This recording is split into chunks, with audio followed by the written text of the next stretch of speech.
Is it good? Oh, there it is. There it is. All right, thank you. All right, one last session here today. It has been a hell of a week here in this room.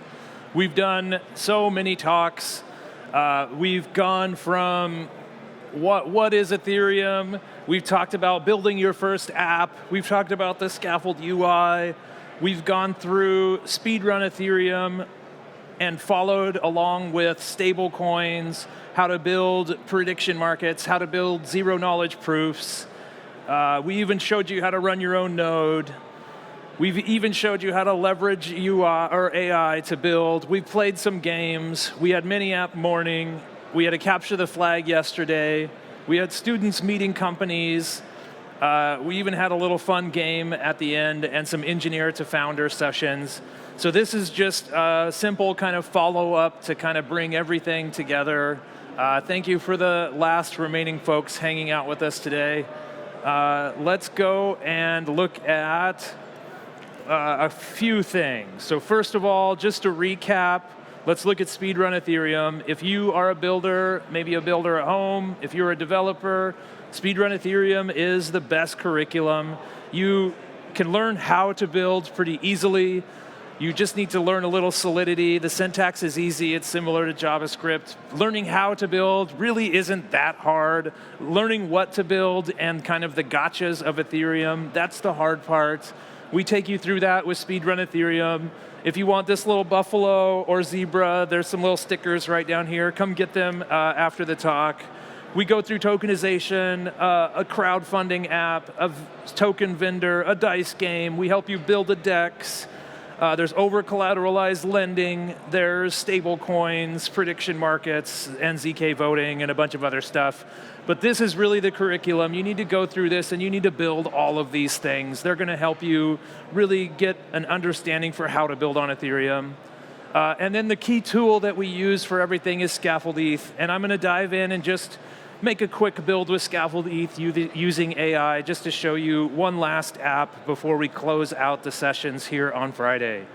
So we got one last run, and I'm going to CD into that. I've already run this MPX command.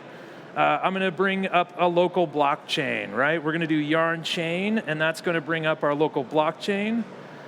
And then I'm going to be yarn deploying a example contract to that chain, and then we'll do a yarn start, and that will bring up our front end.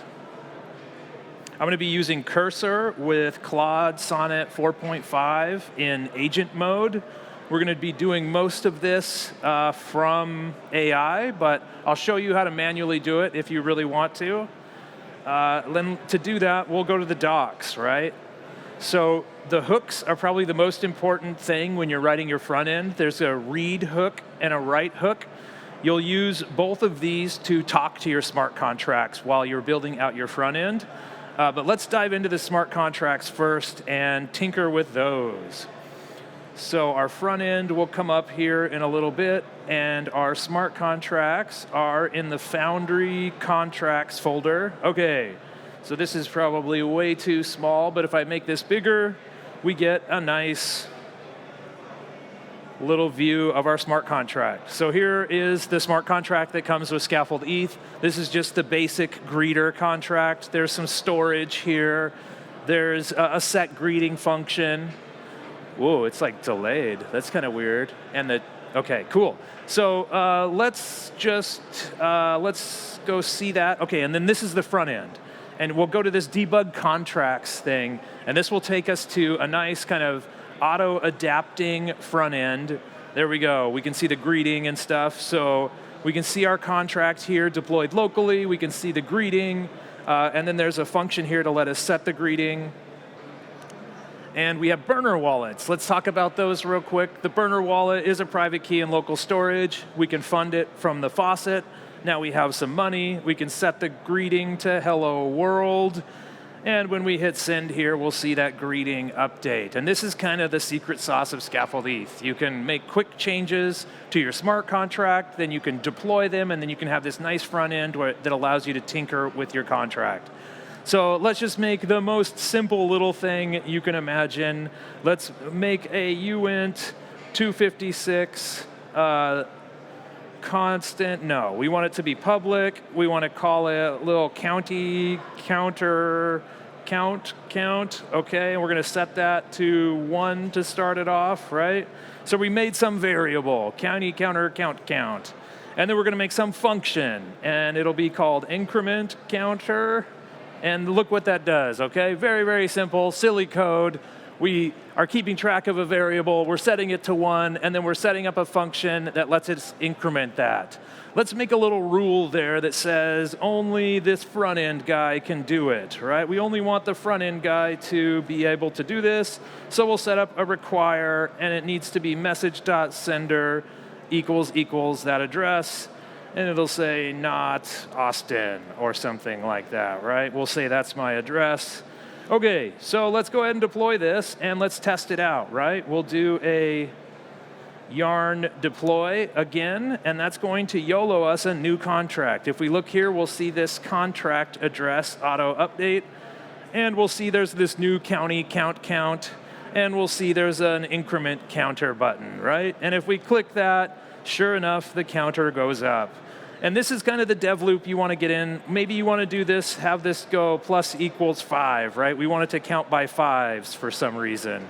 Or maybe even, let's make it even different. Let's do times equal, okay, so decimal, right? What if we want it to go up 5%, right? We want it to do this, right? We want to do times equal 1.05. That doesn't work because you can't do decimals, and you've learned that if you've been paying attention this whole week. But if not, let's just do a quick rundown. What you need to do is something like this, a little numerator-denominator action, right? That's because the EVM is super simple and doesn't mess around with decimals. So now we've got this nice, oh, there's an error. What did I do? Maybe I'm not able to do times equals. Yeah, I probably can't do that. Okay, let's do county counter. There we go, that right there. It didn't like the times equals. Let's try that again. Okay, we've deployed our contract. Now let's make sure that this goes up.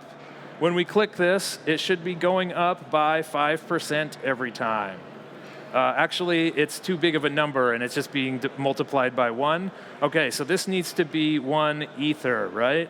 This gets us into ETH verse way. When you're building apps, again, with no decimals, you need to make a fake decimal system. So what we do is we use whole numbers, but we multiply everything by 10 to the 18. So this is actually times 10 to the power of 18. And this allows us to have this like fake decimal system. So everything is basically a 1 with 18 decimals, and we divide it when we send it into the EVM, and we multiply it when we come out. But now we should see, let's go ahead and redeploy that again. Now we should see that we have this number that starts out at 1 ETH, and every time we click this, that number is going to go up by 5%, and we see that kind of going up by 5% each time. And thanks to the burner wallets, we can just click, click, click, and make transactions and test things locally. So what about that other line? What about that require line there, right? How do we test that? How do we make sure only this dude is the dude that can be making those things? Well, you can bring up an incognito window, and you can go to localhost. That's not what I wanted. Whew, that could have been worse. We go to localhost 3000, and we get a new wallet, right? Notice the difference between these two. Actually, they look like very similar, right? Let's do that again so we don't have such a similar wallet. Okay, yeah, here we go. So we'll call this dude kind of like purple dude, and this dude kind of like blue dude. Give this dude some, and so we'll call this guy the bad guy, right? We'll call this guy the attacker. He should not be able to call increment counter because we have this piece in the code that says only the other dude can do it. And let's test that. What happens if we try to increment the counter? Yeah, we get that nice not Austin error, okay? So you need to write an extensive test suite when you're building your apps, but this is a nice way to test things out and test your assumptions when you're just getting started. So there we go. We're able to increment our counter from the good guy and not from the bad guy. Okay, so at this point, you've kind of tinkered with Solidity. You're ready to start building. Go build all the way through Speedrun Ethereum so you understand how that stuff works. But then you can kind of build out an app, and you will write a smart contract, and you'll write a front end, and you'll use those hooks. And what we're going to do today, I think for the rest of this, is just to show you if you were at a hackathon, which is happening at ETH Denver in just a second, not ETH Denver, ETH Global, there we go, ETH Global Buenos Aires here in town this weekend. Let me just show you how you might build your hackathon project. So you're going to download Scaffold ETH. You're going to get to this point where you've tinkered around. Maybe you tried a few things. You've got an idea for what you want to build. OK, so what do we want to build? Well, let's start with token, right? Let's start by making an ERC20 token called anything. Anybody want to call it a thing? Anybody got a funny meme or something? Max extract? Yeah, okay, let's go. Max extract, okay. That token needs to, maybe we need to mint and burn. I don't know what we need yet. Let's just like get that token. That token needs, yeah, maybe there's an owner, right? An owner that can mint and burn, and a front end that allows us to do those things and see our balance. And let's make us the owner, right? Let's go over here and get our address and say, make this dude the owner. Okay, let's just get that started. So this is Claude and Cursor in agent mode. It's going to go to work making us a token contract. This should all be very easy. It'll be the next parts that are going to be much more difficult. But once we have the token, we need to think about what we want to do. What do we want to build? Maybe we want to build like a little treasury where people can buy into the treasury and get some tokens back. So maybe we're going to do a token sale, right? We've got the token. Maybe we start it off where we deploy the token, we mint. Maybe we'll mint 1 million to this other contract, and we're going to have another contract, sell the 1 million tokens off in a token sale. And then maybe we have a treasury that holds that ETH. And as people put more money into the treasury, it'll buy back and burn the token, something along those lines. Let's come up with this as we go. We're kind of thinking of things as we go here, but let's yarn deploy now. We should now have a token, and hopefully a nice little front end for this token. So this is basically like 2017. If you could do what we just did just now, you could make $30 million in 2017. We've done a token, right? We've made an ERC20. Oh, it looks like we don't have a front end yet. Maybe it's still working. What's that? Oh, I'm in ask mode. Bro, dang it. Okay, so this is a good time to talk about this. Plan mode is really nice, right? It's really nice to get it into plan mode, but we need to go, okay, let's do it, right? I've actually never been in ask mode before. I probably would have been stuck for a long time. Thank you, guys. I only ever do things in agent or plan mode. Usually when I'm doing ask mode, I'm doing like ChatGPT, but this is really good. I can do ask mode now. Now I learned something new today. So ask mode is like while I'm sitting here, like before even plan mode, I'm just like saying like, can I do this or can I do that? Got it. Okay, so now it's going to make us a token and hopefully a front end. Was there another question? Plan mode will make a plan. It makes like a markdown file. It like here's what I think I need to do. Let's make a plan to do it. And it'll also like ask you a few questions. If you're a little bit too vague about what you want to build, it'll be like, what about this and what about that? Like it'll bring up some edge cases that maybe you haven't thought of, and then you nail those out in questions, and then it builds a plan document, and then you say build, and it switches into agent mode and builds it. But plan is awesome. Like if I'm trying to one-shot some small feature like center the div, I don't go into plan mode. I just say center the div. But if I want to add a whole new feature where I'm going to have a new section, I might put it into plan mode and say, hey, I want to do this new section. It's going to need this and this and this. And it'll build out a plan for me and ask me some questions. And after it's clear in both of our minds, then it will build it. Okay, let's see what we got here. We got a smart contract, right? Your contract is now an ERC20 that is ownable. It's called Max Token, Max Extract. It's got a mint and a burn. Burn self, don't even know what that is. It burns.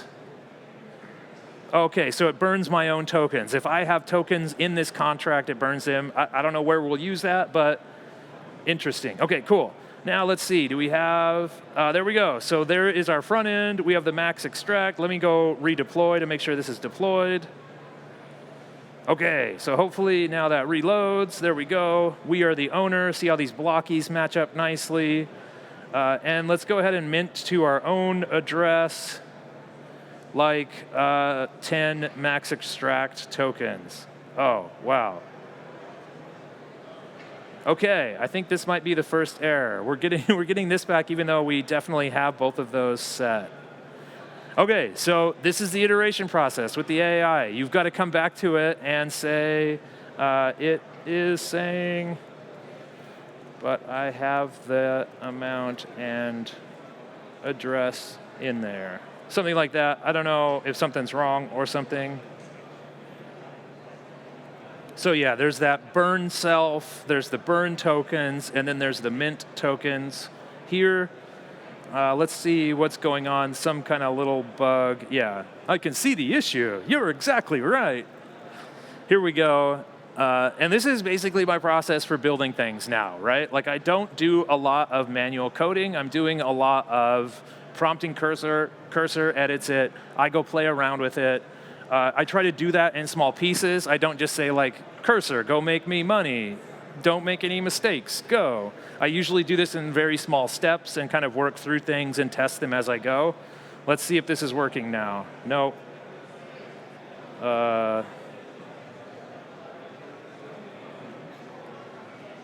Let's try. Please work, second try. Let's see. Yeah, there we go. Okay, hopefully we just minted. Here we go. Now we are able to mint ourselves some tokens, okay? And we see them. It'd be nice if there was like a little send token dialog. Let's do that. It would be nice to have some front end to send tokens around too, right? And that's just going to give us a little UI that's going to let us send the tokens to someone else. You'll have a to address and you'll send it out. Maybe we'll send a little bit to Vitalic real quick. Here we go, as it one-shots that out. Maybe we'll get another little UI here. Just kind of wait for that to load up.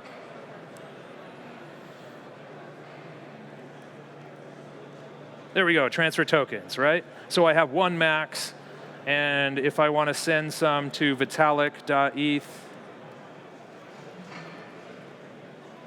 okay, I'm going to send in 0.42, send. There we go. So mine should be something like 0.58. Yep. So the total supply is still one max. I have 0.58 of them. Vitalic now has 0.42 of them. Only on our local box. We're just playing around, right? This is kind of a private little sandbox where we can play around. Okay, so we've deployed a token. We've been able to mint and burn and send them around. Let's move on to, and let's maybe put it in plan mode. Let's try a little plan mode out, right? Okay, now we need a second contract for a token sale, right? We need to mint, maybe? No. We need to have the token sale contract own the token and be able to mint. That's not really what I want. Actually, we need the token sale to get minted 1,000 tokens on deploy or something like that, and sell the tokens for 0.001 ETH a piece. Let's try that. Let's see what that does, right? Kind of dink around, just playing around. We're trying things. We're seeing how it feels. We're seeing how it works. The UI should be able to make us a nice little plan here about how it wants to go about it. Maybe it'll ask us some questions. Let's see what it needs. Okay, yep, it wants some questions here. So it wants to clarify token ownership. The token sale contract becomes the owner of the contract, or the deployer mints. I think we're going to do deployer mints because I think I want another contract to own it. And then, let's see, should the token sale contract include...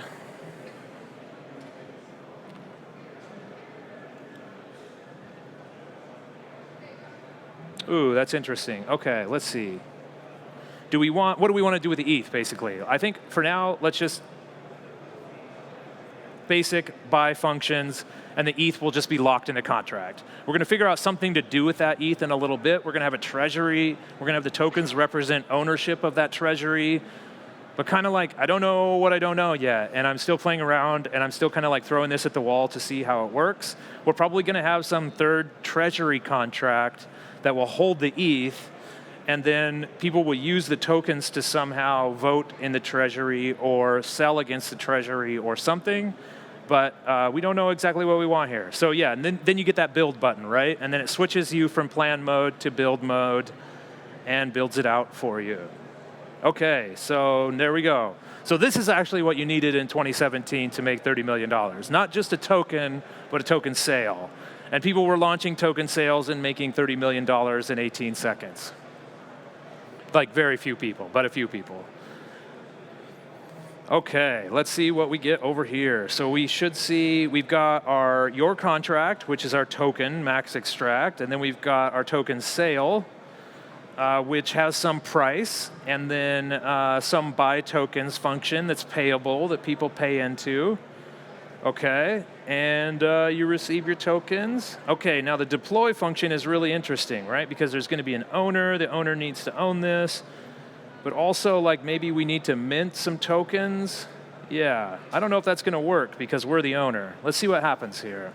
Hopefully it figures out that, like, it needs to maybe make the owner the deployer at first and then hand over the ownership to us at the end. That would be really nice. If we could end up being the owner, but the owner could do the minting and get it into the token first.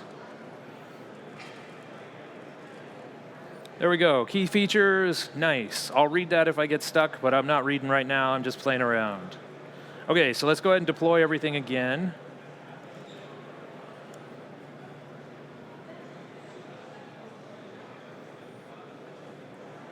How long are we going for here? Let's look at the calendar. We're going until 5:30, so I only have 15 minutes here.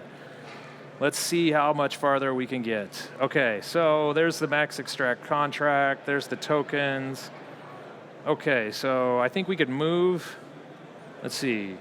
We can move the token mint and transfer UI to a tab. And have the front page for buying the token from the token sale.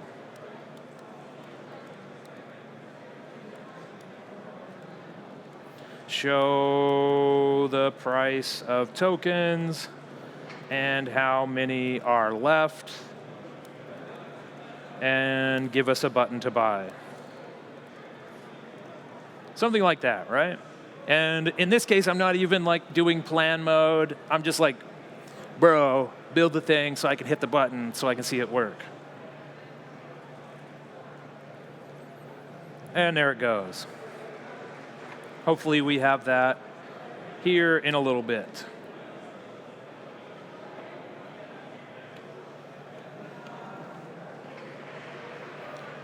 Okay, any questions as we're going through this? Just go ahead and shout them out, and I can answer them if you need to. Yeah, go ahead. Ethereum, that when I set up the Scaffold ETH, it took me to Hardhat instead of Foundry. Yeah. I set up the workspace with Foundry. Okay, so your question is Hardhat versus Foundry, and how do you set up a Foundry workspace? Yeah, okay. Yep. Foundry, so I don't start over again. Yep. So Hardhat and Foundry are basically the same thing. They're an orchestration for your smart contracts. Hardhat 3 just came out. It's like equal to Foundry in a lot of ways. For a while there, though, it was maybe a little slower. Foundry was better for doing Solidity tests. So you can have one or the other, basically, and you're asking, like, I've only done Hardhat, how do I do Foundry, I think? Yeah, it's Foundry, yep. So when you do Scaffold ETH, when you do that original MPX create ETH command, the first thing that it asks you is like, what do you want to name your project? And after you do that, the next thing it asks you is Hardhat or Foundry. And you hit like a 1 or a 2, and it just initializes it with Hardhat or Foundry.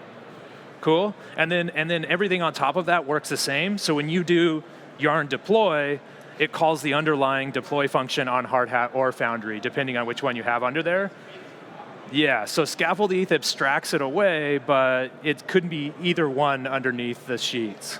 Okay, cool. Looks like we've got a nice little UI here where people can buy some tokens. And it's like, how many do you want to buy? Nice, because I said just give me a button to buy, but actually like you need probably an input, right? So this is going to give us 5 max if we buy these tokens. And we should see, this go to 9.95. Awesome. Okay, now we've got a token sale. Very nice. Okay, so what do we want to do? Now we have money accruing in the contract, right? Where can we see? Also show the balance of the contract in ETH, so we see the Treasury or something like that, right? Okay, so now it's time to get a little weirder. We have 10 minutes left. If I wanted to deploy this to production, I would be creating a deployer account at this point. I'd be funding it. I'd be doing a yarn deploy -- network somewhere else. We won't have time for that, so I'm just going to kind of skip that, and we're going to stay local. But what we're going to do is we're going to need Base or Arbitrum. We're going to need to basically talk to an existing chain, because what I want to do next is going to require Uniswap V2, like some liquidity pools out there, right? Okay, so what I want to do next is I want to have basically the token in Uniswap V2. And so this is going to get very tricky. We're going to want to take some of the money from the Treasury as people buy, okay? So we're going to need a new function. So as the Treasury earns value, right? Let's say someone comes in here and buys like a bunch of these tokens. We don't want that, 0.1. Let's buy, the decimal doesn't work in the ETH input box. Look at this, Shiv. Dot, 1. 0.1 works, but 0.1 doesn't work. Dang, okay. Little bug there.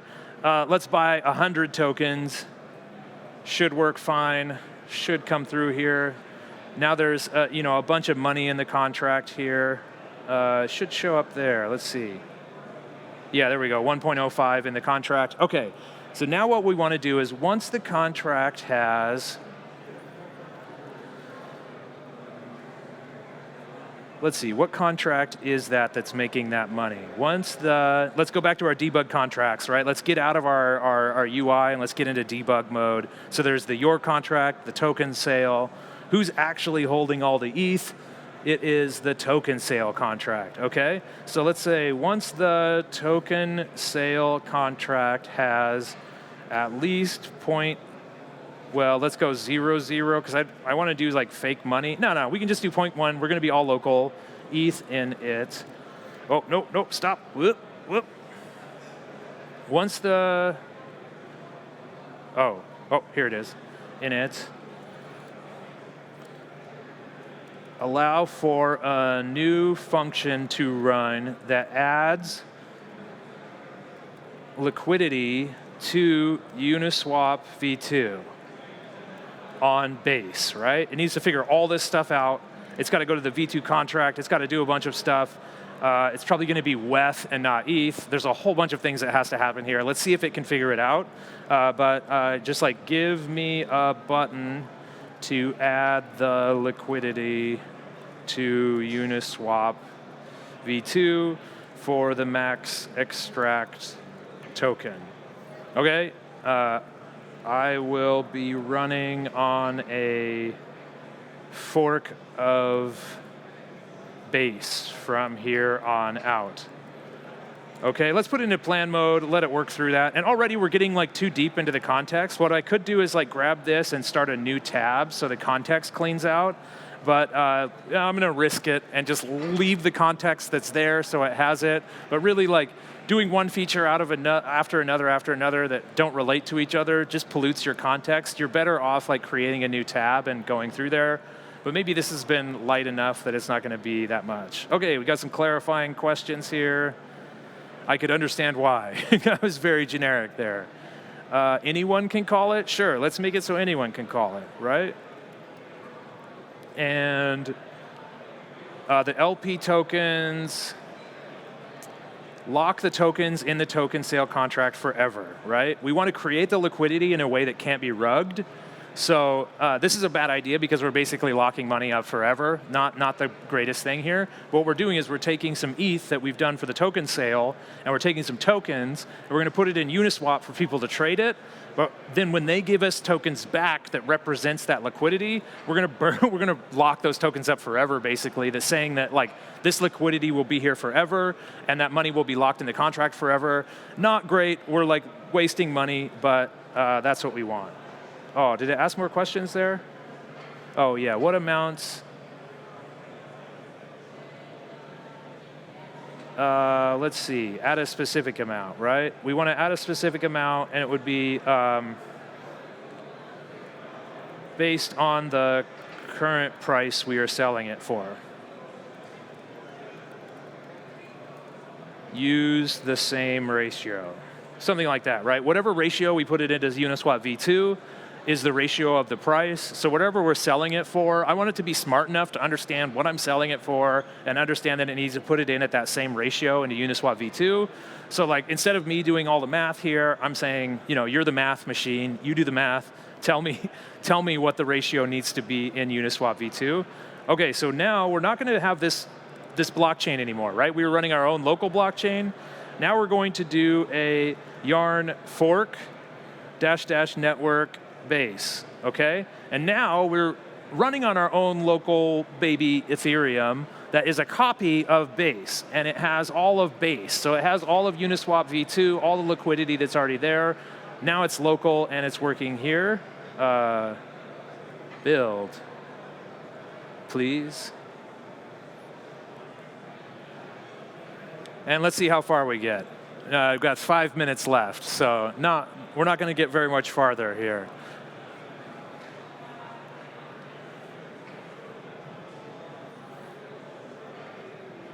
But this gives you an idea how you can rapidly prototype on top of another network, other liquidity. There's this really nice composability factor of Ethereum where anything that anybody else deploys, you can build on top of permissionlessly without having to trust them or rely on them to let you in. You can kind of just take their contract and build on top of it. And there's this really nice kind of fork feature where we're going to build out how to do a whole real money thing with a real token sale with real stuff going into Uniswap, but we're actually never going to touch Base until we're very ready and we've tested everything. And then we'll actually do a yarn deploy, but we'll do -- network Base, and we'll actually do all of this with real money. But we're not going to do that today. Sorry, you'll do that later. Okay, just a few minutes left. Let's see how far we get here. It's building out, handling the liquidity add. We've got an interface for Uniswap V2. We've got an interface for the router. We've got the token sale here that has the interfaces here. The initial liquidity. It's figured out the router. Let's see if it's even right? Let's go to that address on Base. So we'll go to basescan.org. And we'll throw this address in, and let's see, is this actually, does it know what it's talking about? I mean, it's at least a smart contract. It looks like a Uniswap smart contract. Maybe it knows what it's talking about. That could be good. Still working through some things here. Let's just keep all. So there's this nice add liquidity function that we're going to call, right? So we're going to mint a token. We're going to mint a token sale. We're going to buy a bunch of tokens from the token sale. Once it reaches a certain amount of liquidity, anybody can poke a button that adds that liquidity to Uniswap V2, basically launching it as a liquid token that people can start trading.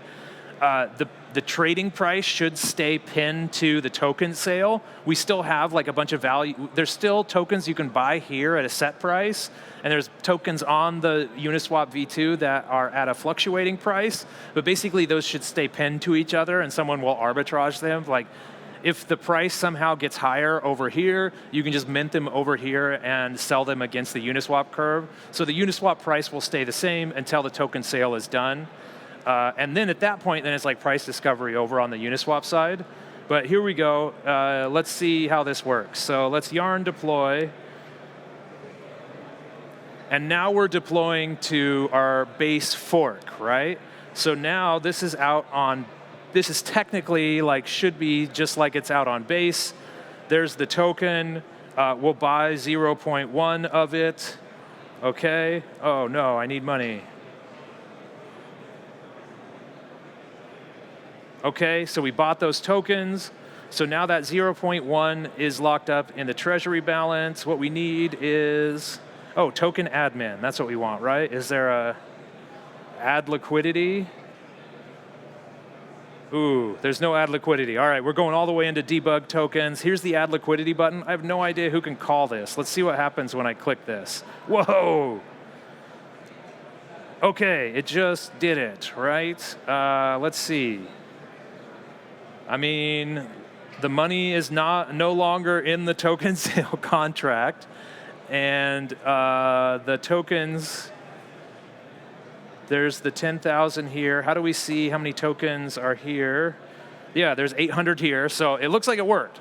Now, at this point, it's like pretty good, but I would want to go live. So what I do is I take, like I didn't think that was going to work first try. I thought we were going to get some errors for a little bit, but we're in the last minute.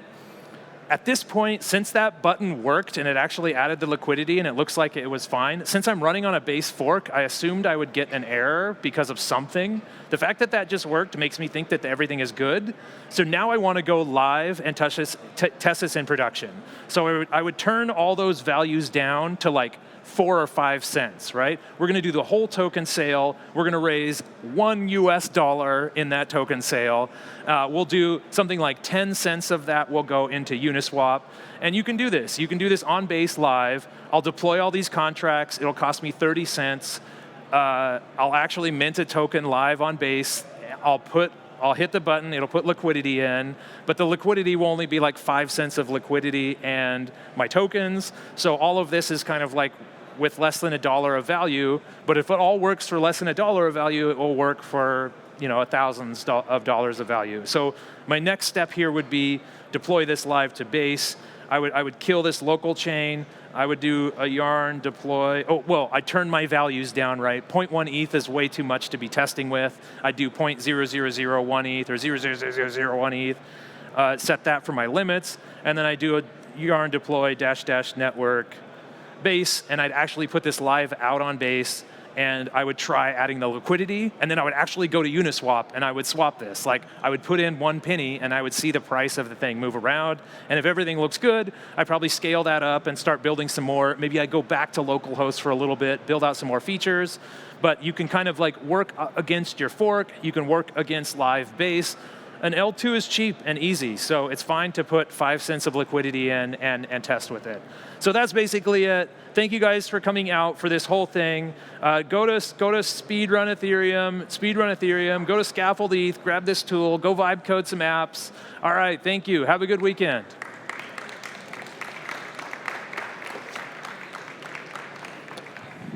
Oh, there's swag here too. Grab some stickers if you want some stickers. Stick them on your rig.